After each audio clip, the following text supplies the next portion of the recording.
बच्चों अपन पढ़ रहे थे सॉल्यूशन, और सॉल्यूशन में हमने कुछ बेसिक कॉन्सेप्ट, कुछ इंटेक्स क्वेश्चन और हेनरीज लॉ के रेस्पेक्टिव डिस्कस कर लिया था। और आज का जो वीडियो है उसमें अपन डिस्कस करने जा रहे हैं राउल्स लॉ।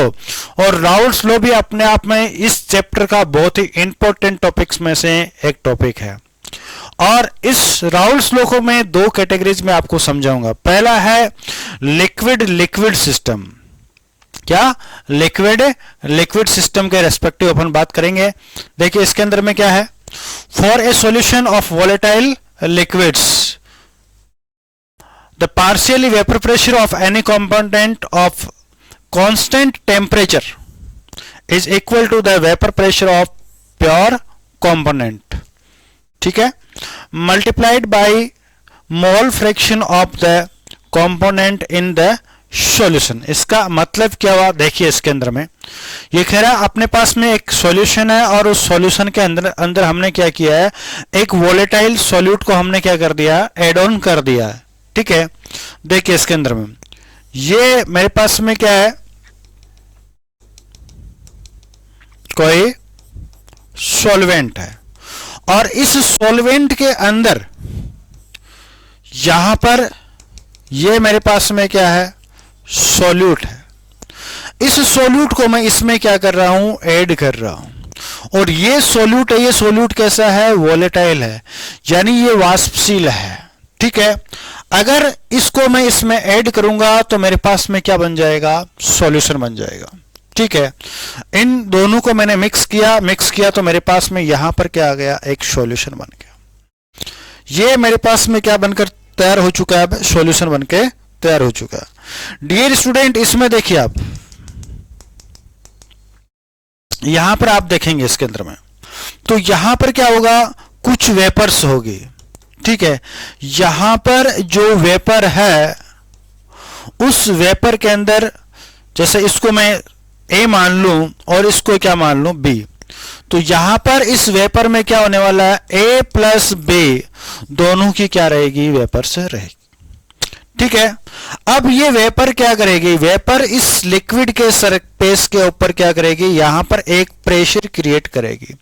इस प्रेशर को अपन बोलते हैं वेपर प्रेशर, ठीक है। अब ये कह रहा है कि यहां पर जो कंपोनेंट है, इन कंपोनेंट्स के रेस्पेक्टिव अपन बात करते हैं। देखो कुछ यहां पर मैंने सिंबल लिए हैं। Vapour pressure of pure state पे उसकी वेपर प्रेशर क्या हो जाएगी, लिक्विड बी की हो जाएगी पी नॉट बी, और इधर इसकी हो जाएगी पी नॉट ए, ठीक है। अब पार्शियली वेपर प्रेशर उसकी क्या हो जाएगी, इसके अंदर में पीबी और यहां पर क्या हो जाएगी, पी ए। मोल फ्रैक्शन इसकी क्या हो जाएगी, एक्स बी और इसकी एक्स ए। मोल्स इसका हो गया एन बी और एन ए, ये इसका मास हो गया डब्ल्यू बी डब्ल्यू ए, ये इसका मोलर मास हो जाएगा, मोलर मास, सॉरी यहां पर आपको क्या कर देना है, एम बी कर देना है। ये कुछ टर्मिनोलॉजी अपन ने इसके अंदर में ले ली है। अब देखिए इसको अपन समझते हैं। मैंने आपको बोला कि यहां पर क्या लिया मैंने, सॉल्यूट, यहां पर क्या लिया, सॉल्वेंट लिया, यानी ये आपका क्या हो गया, विलेय हो गया, और ये आपका क्या हो गया, विलायक हो गया। ये भी लिक्विड फेज में और ये भी लिक्विड फेज में। इसको हमने इसके अंदर मिक्स किया तो नेक्स्ट कंडीशन में आपके पास में यहां पर क्या बन गया, सॉल्यूशन बन गया। क्या बन गया, सॉल्यूशन बन गया। अब इस सॉल्यूशन के अंदर आप लोग देखेंगे ये आपका सॉल्यूशन है इसके अंदर में।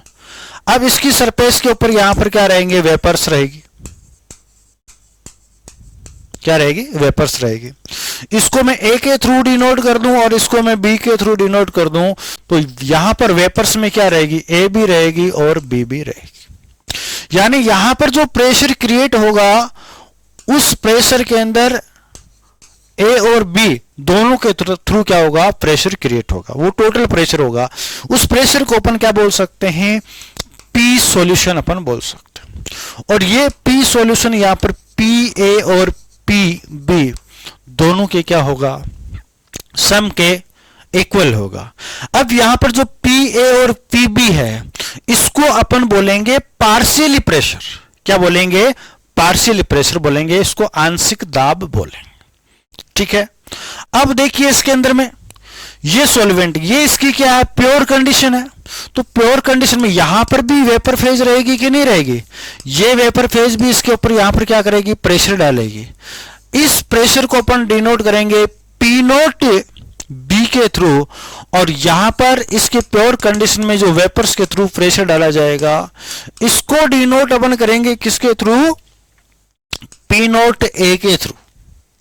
यानी पी नोट ए यहां पर क्या है और पी नोट बी यहां पर क्या है, इनको देखो, ये प्योर कंडीशन में जो सोल्यूट और सॉल्वेंट है उनका वेपर प्रेशर है, और पी ए और पी के बी क्या है, ये सॉल्यूशन के अंदर जो पार्शियली प्रेशर है उसको डिनोट कर रहा है। अब अपन बात करते हैं हमारे लॉ के रेस्पेक्टिव।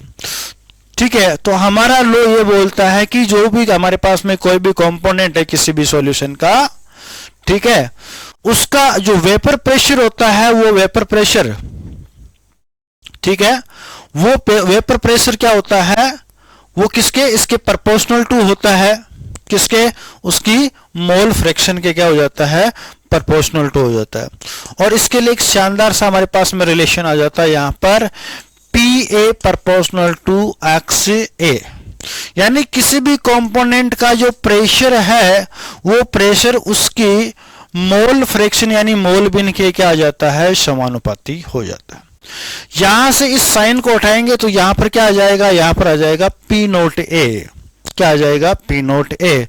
पी नोट ए किसको डिनोट करता है, ये डिनोट करता है इसकी शुद्ध प्रावस्था के अंदर जो भी वेपर प्रेशर होता है उसको डिनोट करता है। दूसरा कंपोनेंट हमारे पास में बी कंपोनेंट है, तो बी कंपोनेंट का जो प्रेशर है वो बी कंपोनेंट की मोल फ्रैक्शन के क्या होता है, इक्वल टू होता है। यहां से भी साइन को उठाएंगे तो यहां पर क्या हो जाएगा, पी नोट बी आ जाएगा इसके अंदर। ठीक है, मेरे पास में दो इक्वेशंस आ गई, तो इस बेस पे मेनली अपन मैं ये बोलूं तो मैं ये बोल सकता हूं राउल्ट्स के लॉ के रेस्पेक्टिव जो वोलेटाइल लिक्विड सिस्टम है उसके रेस्पेक्टिव में बोल सकता हूं कि कोई भी सॉल्यूशन है उस सॉल्यूशन के किसी भी कंपोनेंट का जो पार्शियली प्रेशर होता है वो पार्शियली प्रेशर उस कंपोनेंट की मोल फ्रैक्शन के डायरेक्टली क्या होता है, प्रोपोर्शनल टू होता है। किसी विलयन में उपस्थित किसी घटक के का जो आंशिक दाब है वो आंशिक दाब क्या होगा, उसकी मोल बिन के क्या होगा, समानुपाती होगा। क्लियर, ये हमारा स्टेटमेंट हो गया इसके अंदर में। ठीक है, देखिए at constant temperature the partially pressure vapour pressure of component is directly proportional to the mole fraction of component in the solution. ये इसका स्टेटमेंट है, राउल्ट्स लॉ आपको जब भी पूछा जाए ये स्टेटमेंट आपको लिखना है। अब हमने पढ़ा था 11th में एक डाल्टन्स लॉ। डाल्टन्स लॉ क्या बोलता है, वो ये बोलता है कि पार्शियली प्रेशर ऑफ गैस क्या होता है, mole fraction into total pressure of gas. तो टोटल प्रेशर इक्वल टू क्या हो जाएगा, partial pressure of A partial pressure of B. यहां पर टोटल प्रेशर की मैं बात करूं तो टोटल प्रेशर क्या होता है, जितने भी कंपोनेंट्स होते हैं उन कंपोनेंट्स का जो पार्शियली प्रेशर होता है उन पार्शियल प्रेशर को अपन सम कर देंगे, ऐड कर देंगे, तो मेरे पास में क्या हो जाएगा, टोटल प्रेशर हो जाएगा। ठीक है, ये डाल्टन्स लॉ है, इसी को अपन यूज में लेंगे, और राउल्ट्स लॉ है, उस राउल्ट्स लॉ को अपन आगे अपन क्या करेंगे, एक्सप्लेन करेंगे। ठीक है, तो देखिए इसके अंदर में अकॉर्डिंग डाल्टन्स लॉ क्या हो जाएगा, यहां पर P सॉल्यूशन इक्वल टू क्या हो जाएगा, ये हो जाएगा PA प्लस PB। अभी अभी हमने क्या पढ़ा था, हमने पढ़ा था PA equal to P nought A into XA। यहां से हमने पढ़ा था PB equal to P nought B into XB। Yes कि नो। अब देखिए इसके अंदर में अपन क्या करते हैं, यहां पर वैल्यूज को अपन पुटअप कर देते हैं। तो देखो P सॉल्यूशन इक्वल टू क्या हो जाएगा, P nought A into XA plus P nought B into XB। Dear student, यहां पर मैं क्या करता हूं, इसके अंदर में एक्स बी की वैल्यू को पुटअप कर देता हूं। मोल फ्रैक्शन में मैंने बताया था कि जितने भी कंपोनेंट्स होते हैं उनकी मोल फ्रैक्शन का सम करते तो हमेशा कितना आता है, 1 आता है। तो यहां से क्या हो जाएगा, इसके अंदर में अगर मैं इसकी वैल्यू रखूं तो एक्स बी इक्वल टू क्या हो जाएगा, 1 माइनस एक्स ए हो जाएगा। तो ये वैल्यू है, ये वैल्यू यहां से मैं यहां पर पुटअप कर दूं तो मेरे पास में एक इक्वेशन ये बन जाएगी, P nought A into X A plus P nought B into 1 minus X A. अब आप इसको क्या कीजिए, ओपन कीजिए, तो क्या बन जाएगा, P nought A into X A plus ये हो जाएगा P nought B minus P nought B into X A. Clear हुई ये बात। अब देखो आगे, कुछ यहां पर वैल्यूज कॉमन आ रही है, उनको आप क्या कर लीजिए, कॉमन ले लीजिए।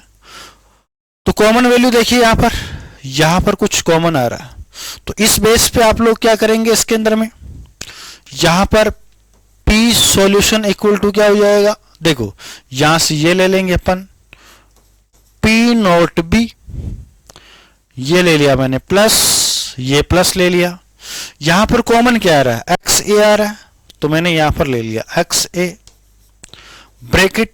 देखो अब इसके अंदर में देखिए यहां पर, ठीक है, ये वैल्यू तो क्या है, माइनस में है, और ये वैल्यू क्या है, प्लस में है, ठीक है। तो यहां पर मैं इसको क्या लिख दूंगा, P nought A minus P nought B. Dear student, this is very very important. ये राउल्स लॉ का, इसको इक्वेशन नंबर में 1 या 3 दे देता हूं यहां पर। ये इक्वेशन नंबर 3 है, ये जो राउल्स लॉ है उस राउल्स लॉ का मैथमेटिकली क्या है, इक्वेशन है, ठीक है। आपको ये इक्वेशन फाइंड आउट करवाए तो आपको इस इक्वेशन को आपको क्या करना है, फाइंड आउट करना है, ठीक है।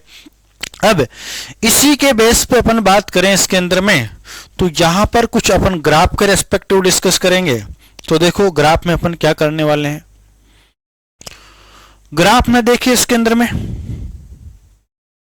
ग्राफ कुछ इस तरीके से बनाएंगे अपन।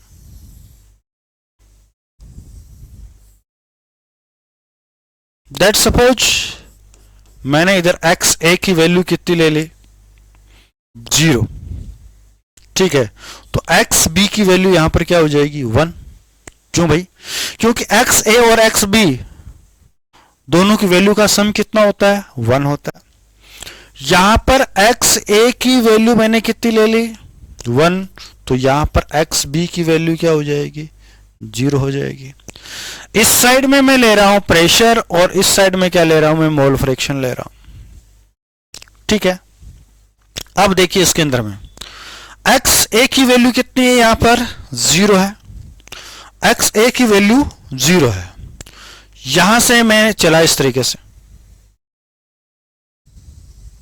और एक ऐसी कंडीशन आई जहां पर एक्स ए की वैल्यू कितनी होगी, 1 हो गई, और यहां पर इसको मैं बोल दूंगा पी नोट ए, ठीक है। नेक्स्ट अपन चलते हैं इसके अंदर में। अब यहां से चलो, एक्स बी की वैल्यू यहां पर कितनी है, 0, यहां से अपन चलेंगे, एक कंडीशन ऐसी आएगी जहां पर इसकी वैल्यू 1 हो जाएगी, यहां पर ये क्या हो जाएगा, पी नोट बी, यानी जब ये वैल्यू 1 हो जाएगी तो हम यहां पर इसके प्योर कंडीशन की अपन बात करेंगे। अब अपन इसको और इसको अपन क्या करेंगे, ऐड करेंगे इस तरीके से। तो ये जो ग्राफ है ये किसको, पी सॉल्यूशन यानी P A plus P B को डिनोट करेगा। तो ये जो ग्राफ है ये ग्राफ किसको डिनोट करता है, ये ग्राफ डिनोट करता है राउल्स लॉ को।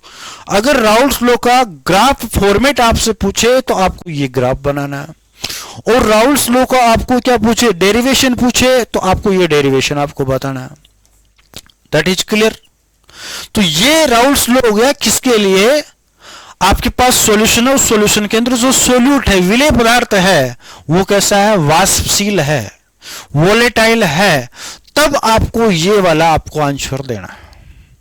अब नेक्स्ट अपन बात करें भाई इसके अंदर में, अगर वोलेटाइल नहीं हो, नॉन वोलेटाइल हो, तब क्या करेंगे, यानी सॉलिड इन लिक्विड हो, यानी लिक्विड में हम क्या कर रहे हैं, सॉलिड को ऐड कर रहे हैं, तो ऐसी सिचुएशन में वहां पर राउल्स का लॉ क्या बनेगा, उसके रेस्पेक्टिव अपन डिस्कस करेंगे। तो देखो यहां पर सीधा सा फंडा है, पी सॉल्यूशन बराबर क्या होगा, पी ए प्लस क्या हो जाएगा, पीबी हो जाएगा। ठीक है, अब राउल्स लॉ अपने को क्या बोलता है, ये बोलता है कि P nought A into X A plus P nought B into X B, बोलता है कि नहीं बोलता। अब देखिए यहां पर सॉलिड है, तो सॉलिड यहां पर वेपर यानी वाष्प में जाएगा नहीं, यानी हमने जो ए कंपोनेंट डाला था ये वाला, ये नॉन वोलेटाइल है, तो इसकी वैल्यू हमारे लिए क्या हो जाएगी, जीरो हो जाएगी। जब इसकी वैल्यू जीरो हो जाएगी तो ऐसी सिचुएशन में क्या होने वाला है भैया, देखिए यहां पर ये हो जाएगा P solution equal to P nought B into X B, ये हो जाएगा। अब आपको यहां पर क्या करना है, इस एक्स बी की वैल्यू को अपन यहां पर क्या कर देंगे, पुटअप कर देंगे। एक्स बी इक्वल टू क्या हो जाएगा, 1 माइनस एक्स ए। चलिए इस वैल्यू को पुटअप करते हैं, यहां पर क्या हो गया, P solution equal to P nought B into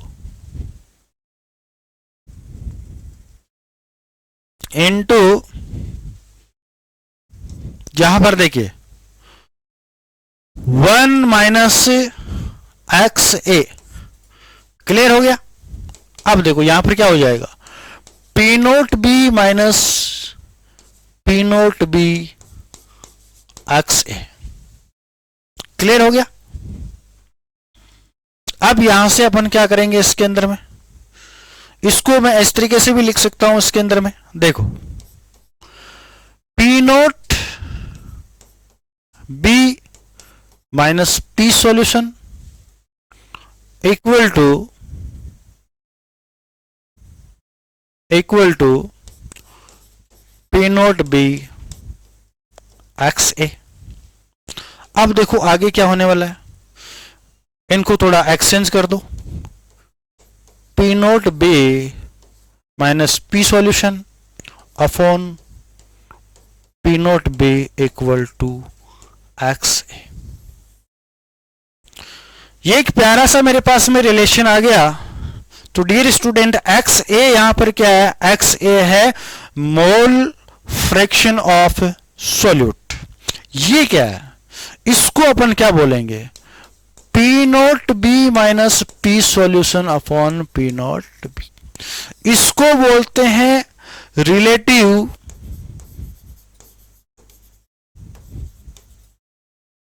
lowering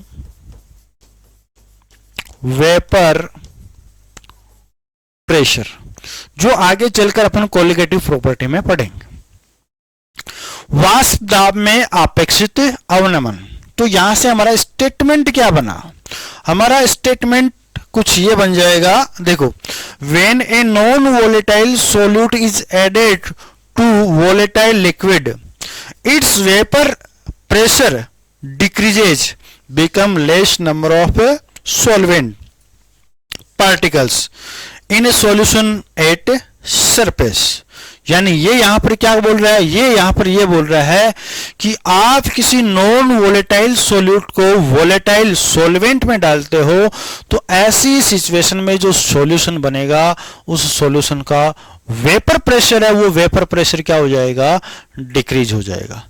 तो यहां पर ये जो ऊपर वाली वैल्यू आप देख रहे हो, यहां पर इस वैल्यू को आप क्या बोलेंगे, इसको बोलेंगे लोअरिंग इन वेपर प्रेशर, यानी ये वेपर प्रेशर में कमी होने वाली इस चीज को, ठीक है।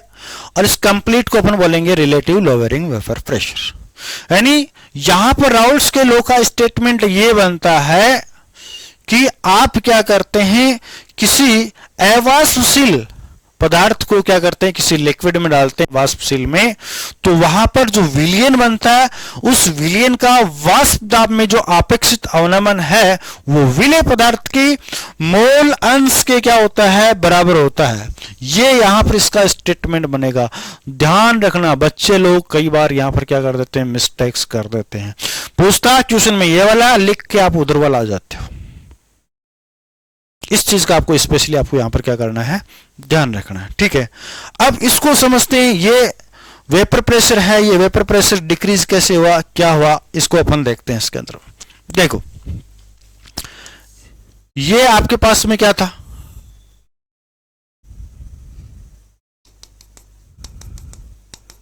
मान लेता हूं ये वाटर है, पानी है। पानी क्या होता है, वोलेटाइल होता।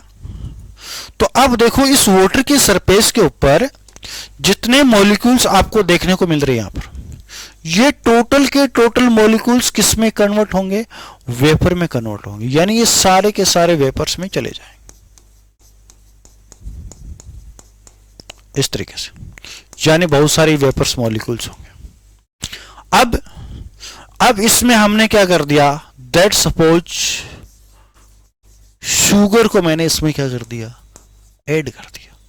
जैसे ही ऐड करूंगा तो मेरे पास क्या हो जाएगा, मेरे पास में यहां पर क्या बन जाएगा, सॉल्यूशन बन जाएगा। ये मेरे पास में बन गया सॉल्यूशन। अब इस सॉल्यूशन के अंदर इसकी सरफेस के ऊपर आप देखेंगे तो सरफेस के ऊपर यहां पर आपको क्या मिलेगा, वाटर के मॉलिक्यूल भी मिलेंगे इस तरीके से।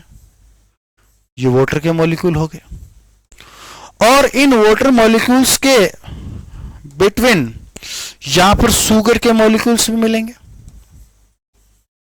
ठीक है, अब अपने को पता है कि शुगर के मॉलिक्यूल्स है वो वेपर में कन्वर्ट नहीं होंगे।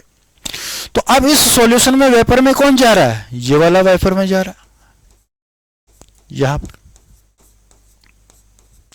यानी यहां पर वेपर मॉलिक्यूल्स क्या थे, बहुत ज्यादा थे, और यहां पर अब वेपर मॉलिक्यूल्स क्या हो गए, कम।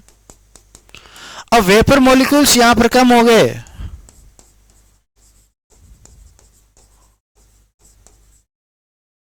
वेपर मॉलिक्यूल्स क्या हो गए, मिनिमम, और वेपर मॉलिक्यूल्स मिनिमम हो गए तो यहां पर इनका वेपर प्रेशर भी क्या हो जाएगा, डिक्रीज हो जाएगा। यहां पर वेपर मॉलिक्यूल्स ज्यादा तो वेपर प्रेशर भी आपका क्या रहेगा, ज्यादा रहेगा। इस तरीके से वेपर प्रेशर क्या हो जाता है, डिक्रीज हो जाता है। वेपर प्रेशर में ये जो होने वाली जो कमी होती है, इसी को अपन बोलते हैं क्या, लोअरिंग वेपर प्रेशर। वाष्प दाब में अवनमन अपन इसको अपन बोल देते हैं। ठीक है, वाष्प दाब में अवनमन और प्योर कंडीशन में उसका वाष्प दाब है, उसका जो अनुपात होता है, उस अनुपात को या उस रेशियो को अपन बोल देते हैं रिलेटिव लोअरिंग वेपर प्रेशर। वाष्प दाब में अपेक्षित अवनमन अपन बोल देते हैं। ये चीज यहां पर आपके क्लियर हुई। नेक्स्ट अपन चलते हैं इसके अंदर में।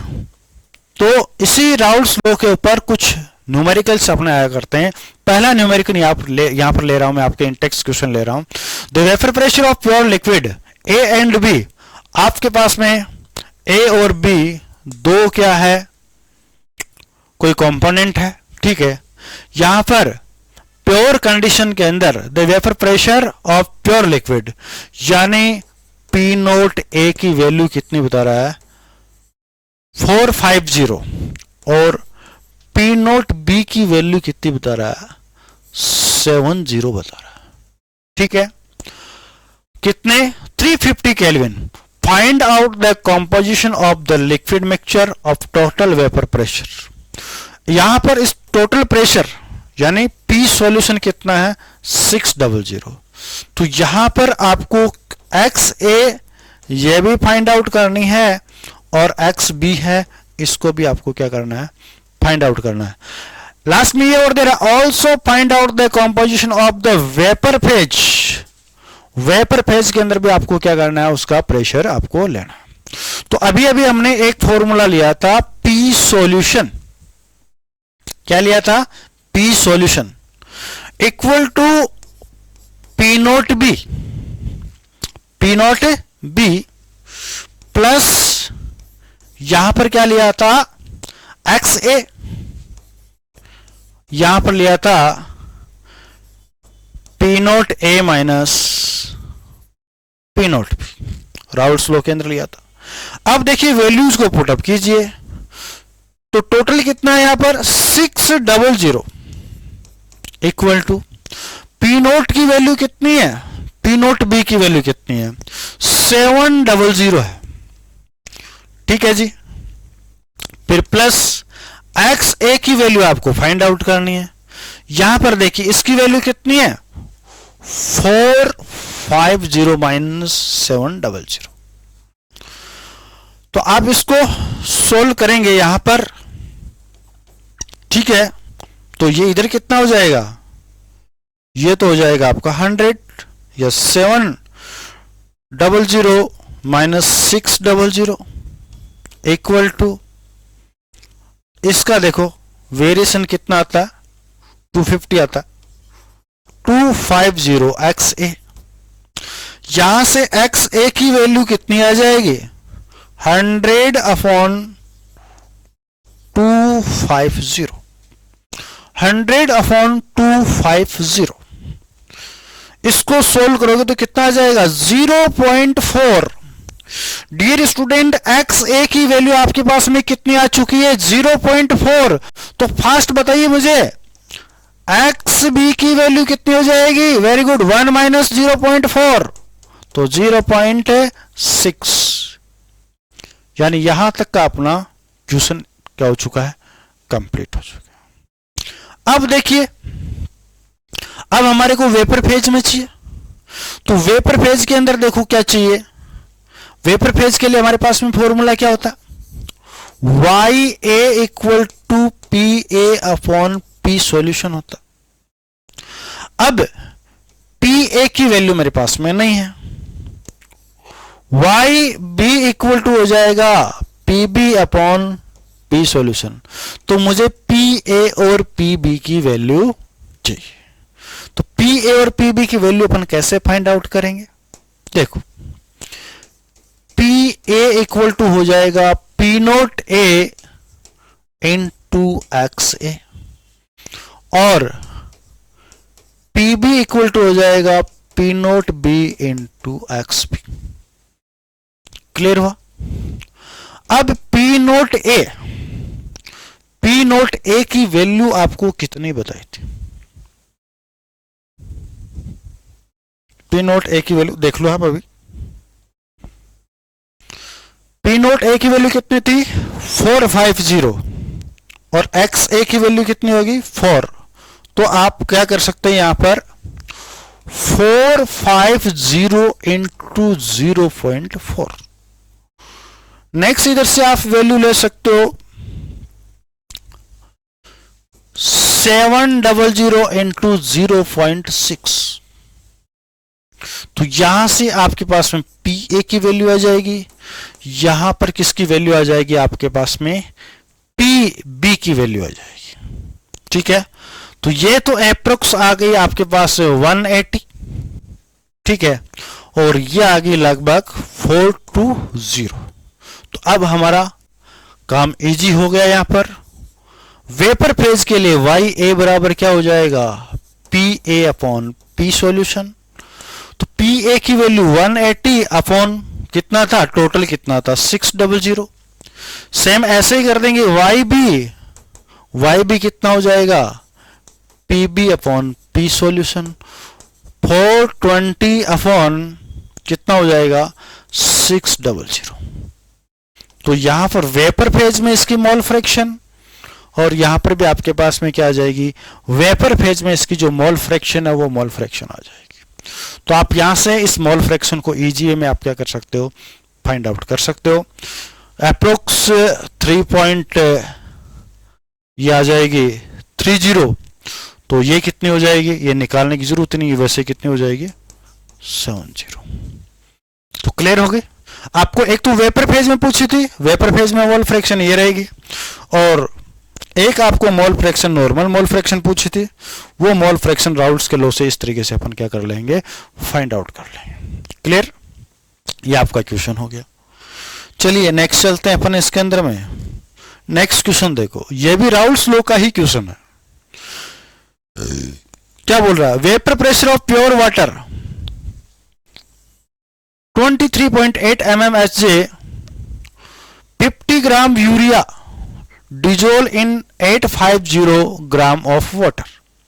देखो किसको डिजोल्व कर रहा है, यूरिया। यूरिया यहां पर क्या है, सॉलिड है कि नहीं, तो यहां पर फॉर्मूला किसका लगेगा, सॉलिड लिक्विड सिस्टम का लगेगा। सॉलिड लिक्विड सिस्टम में हमने बताया था P minus P solution upon P equal to XA, यही बताया था। पहले अपन क्या कर लेते हैं, इस XA का जुगाड़ कर लेते हैं। XA बराबर हो जाएगा NA और NA प्लस क्या हो जाएगा NB, ठीक है। अब देखिए यहां पर Na आपका क्या है, यूरिया है, तो यहां पर Na की वैल्यू कितनी हो जाएगी भाई, गिवन वैल्यू कितनी है 50, और इसका मोलर मास कितना होता है 60, ठीक है। अब दूसरा क्या, 850 ग्राम क्या वाटर है, तो यहां से Nb की वैल्यू कितनी हो जाएगी, 850 बटा 18 हो जाएगा। 850 बटा कितना हो जाएगा, 18 हो जाएगा। तो भाई इसकी वैल्यू कितनी आएगी, 50 को 60 से आप क्या कीजिए, डिवाइड कीजिए, अप्रोक्स ये आएगा 0.83, और इसको कीजिए, ये अप्रोक्स लगभग आपके आ जाएगा 42.22। चलिए इसको एक बार ऐसे ही रहने देते हैं, यहां पर मैं लिख देता हूं 0.83 अपॉन 0.83 प्लस 42.22। इसको अपन क्या करते हैं, थोड़ा सा सोल्व कर लेते हैं, ठीक है। इसको सोल्व करते तो लगभग 0.017 ये आ जाएगा, ठीक है। अब इसकी वैल्यू कितनी दे रखी है, इसकी वैल्यू देखो यहां पर दे रखी है ये वाली, तो आपके पास में क्या आ गया, P minus P solution upon 23.8 equal to 0.017। तो फिर कीजिए इसको, P minus P solution equal to कितना हो जाएगा 0.17 इंटू 23.8, ठीक है। आपको क्या पूछ रहा है, P सॉल्यूशन पूछ रहा है, तो यहां पर क्या कर दो 0.17 सॉरी 0.017 इंटू 23.8 माइनस 23.8, इसको कीजिए। तो अप्रोक्स इसको आप करोगे तो कितना हो जाएगा, ये आ जाएगा 23.4 के अप्रोक्स आ जाएगा। दोबारा देख सकते हो आप, यानी यहां पर सॉलिड को लिक्विड में कर रहे हो तो फॉर्मूला तो आपका यही लगना है। यहां पर इसकी वैल्यू दे रखी है, इसकी वैल्यू नहीं दे रखी है, तो इसकी वैल्यू अपन इस फॉर्मूले से निकाल सकते हैं। इसके लिए Na आपका यूरिया हो गया, ठीक है। यूरिया की क्वांटिटी कितनी है 50, मोलर मास कितना हो गया 60।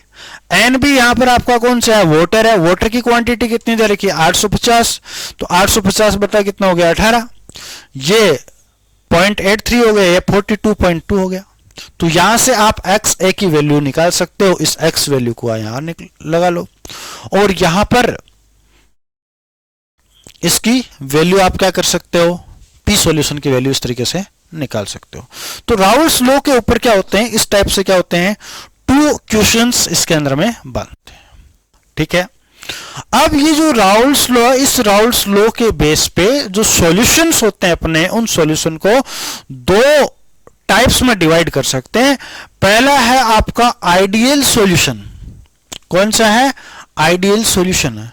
दूसरा आपका कौन सा है, नॉन आइडियल सॉल्यूशन, कौन सा है? नॉन आइडियल सॉल्यूशन है।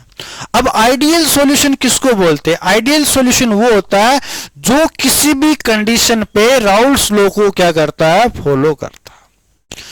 यानी P A equal to P nought A into यहां पर क्या होता है? एक्स ए होता है। P B equal to P nought B into X B होता है। ठीक है, ये कंडीशन है तो इसके अंदर में अब इंटररिएक्शन बिटवीन ऑल पार्टिकल्स क्या होती है? इक्वल होती है। यानी सॉल्यूशन में लगने वाला, सॉल्यूट और सॉल्वेंट के बीच में लगने वाला आकर्षण बल यहां पर सॉल्वेंट सॉल्वेंट और सॉल्यूट सॉल्यूट के बीच में लगने वाले आकर्षण बल के बराबर होगा। मतलब ये हुआ कि आप जैसे मान लो क्या कर रहे हो, एल्कोहल लिया आपने थोड़ी सी, और एल्कोहल को किसमें मिलाया? पानी में मिलाया। अगर वो आइडियल सॉल्यूशन बन रहा है, मैं बोल रहा हूं अगर वो आइडियल सॉल्यूशन बन रहा है, तो ये बात कर रहा हूं आपके साथ, तो आइडियल सॉल्यूशन बन रहा है, तो ऐसी सिचुएशन में क्या होगा? ऐसी सिचुएशन में ये होगा कि एल्कोहल अणु के बीच में जितना आकर्षण बल लग रहा था उतना ही आकर्षण बल विलयन के अंदर एल्कोहल और जल अणु के बीच में लगेगा। जितना जल अणु के बीच में आपस में आकर्षण बल लग रहा था उतना ही कहां लगेगा? उस विलयन के अंदर आकर्षण बल लगेगा। अगर ये सिचुएशन है तो आपका क्या? राउल्स का लॉ को फॉलो कर रहा है, आइडियल सॉल्यूशन है। अब उनको मिक्स करने पर डेल्टा वी की वैल्यू 0, यानी न तो उसका वॉल्यूम इंक्रीज होगा, न ही वॉल्यूम क्या हो जाएगा? डिक्रीज हो जाएगा। और डेल्टा एच की वैल्यू भी 0, यानी न तो वहां पर हीट क्या होगी? एब्जॉर्ब होगी, और नई हीट क्या होगी? एमिट होगी। न तो ऊर्जा का वहां पर कोई किसी प्रकार का उत्सर्जन होगा, और न किसी प्रकार की ऊर्जा का वहां पर क्या होगा? अवशोषण होगा। अगर ये कंडीशन कहीं पर अपन सॉल्यूशन बनाते हैं तब होती है, तो इसका मतलब उस सॉल्यूशन को अपन बोलते हैं ideal solution. Non ideal solution इसके जस्ट अपोजिट होता है, वो किसी भी कंडीशन पे राउल्स लॉ को क्या नहीं करता है? फॉलो नहीं करता, यानी इसके इक्वल टू नहीं होने वाला है। यहां पर जो इंटररिएक्शन होता है वो भी इक्वल नहीं होता है। यहां पर जो वॉल्यूम है वो भी 0 नहीं होगा, वॉल्यूम या तो इंक्रीज हो जाएगा या वॉल्यूम क्या हो जाएगा? डिक्रीज हो जाएगा। डेल्टा एच की वैल्यू भी 0 नहीं होगी, यानी सॉल्यूशन बनाओगे या तो एनर्जी एब्जॉर्ब होगी या एनर्जी क्या होगी? एमिट होगी। यानी या तो ऊष्मा का अवशोषण होगा या फिर ऊष्मा का क्या होगा? उत्सर्जन होगा। अगर ऐसा हो रहा है तो वो सॉल्यूशन आपका कौन सा होगा? नॉन आइडियल सॉल्यूशन हो जाएगा। तो राउल्स लॉ के बेस पे सॉल्यूशन को हमने 2 कैटेगरीज के अंदर डिवाइड कर दिया। एक तो आइडियल सॉल्यूशन है और दूसरा कौन सा है आपका? Non ideal solution.